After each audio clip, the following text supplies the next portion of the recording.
Donc, tu veux nous parler du Real avec cette nouvelle contre-performance ce week-end.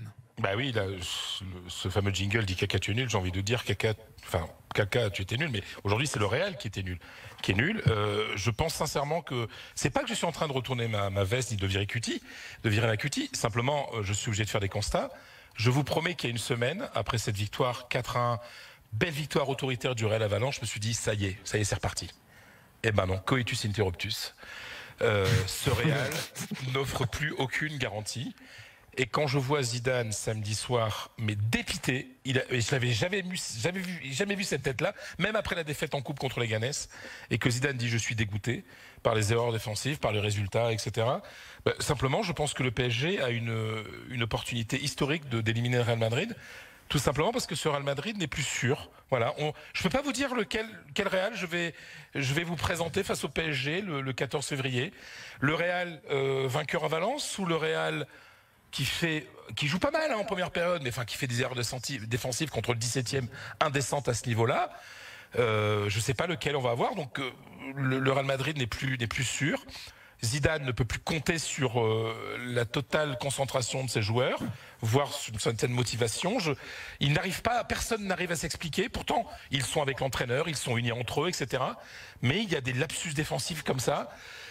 La première période, ils ont dominé le ballon de manière outrancière, ça jouait bien au foot, c'était très agréable à suivre, sauf que cette domination ne se traduisait pas par des situations vraiment dangereuses. Donc il y a quelque chose qui marche plus au Real Madrid et ils sont encore capables de faire des beaux matchs, mais ils sont incapables aujourd'hui d'assurer une continuité dans le jeu entre deux matchs, et je dirais même entre deux mi-temps. Et donc aujourd'hui, et je termine là-dessus, le Real Madrid est devenu une équipe inconstante, fragile, et le PSG doit en profiter. Alors, messieurs, là-dessus... nous, on en a tellement parlé. Oui. J'écoute l'avis de Fred sur le sujet, et puis j'ai plus grand-chose. Daniel, je sais ce que tu penses. J'ai plus grand-chose à dire. Tu as le temps de constater les choses. Évidemment. Voilà, mais moi on en a déjà parlé.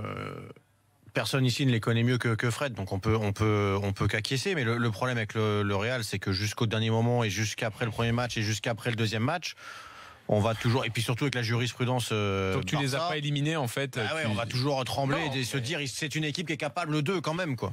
Oui, mais elle n'est pas capable de faire deux bons matchs de suite. Alors franchement, dans la tête de Zidane, entre les deux. Oui, Fred.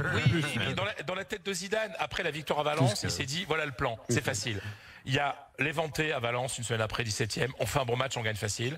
Après, on reçoit la Real Sociedad 4 jours. On assure 3 matchs de suite. En plus, on n'est plus en coupe. On a des semaines pour travailler à mort, etc.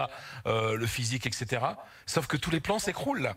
Voilà, c'est-à-dire qu'il y avait un dernier petit plan là qui était en train de se monter avant la réception du PSG et il s'est écroulé parce que le Real s'est fait remonter à 2 reprises en fin de première période et en fin de deuxième période face à l'Éventé.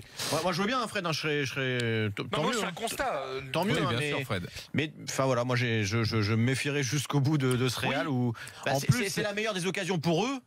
De faire quelque chose en ce moment de beau quoi. Mais alors, tu l'as dit Fred, là c'était le 11 type, le 11 vainqueur de Ligue des Champions là. Alors une petite information, c'est que le Carvajal va savoir demain, parce que l'UEFA va statuer, s'il va pouvoir être aligné contre le PSG ou non. Ouais. Donc dans ce cas-là, ce serait l'équipe qu'on a vue hier soir, sinon ce serait Nacho à la place de Carvajal. Mais c'est vrai que là, moi, quand j'ai vu le retour de la BBC, première fois titulaire à Valence, et que ça marchait, j'ai dit ça y est, il a retrouvé son 4-3-3, il y a la BBC qui marche, etc. Non, sauf qu'il y a les mêmes problèmes. Et défensivement, mais c'est peut-être plus inquiétant, non?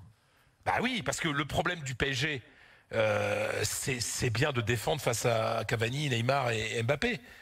Voilà, et le Real, s'il fait des... Et d'ailleurs, Casemiro, qui a parlé juste après la rencontre, disait, mais on peut pas se permettre de faire ce genre de faute d'inattention, d'erreur défensive face au PSG, sinon on est dehors.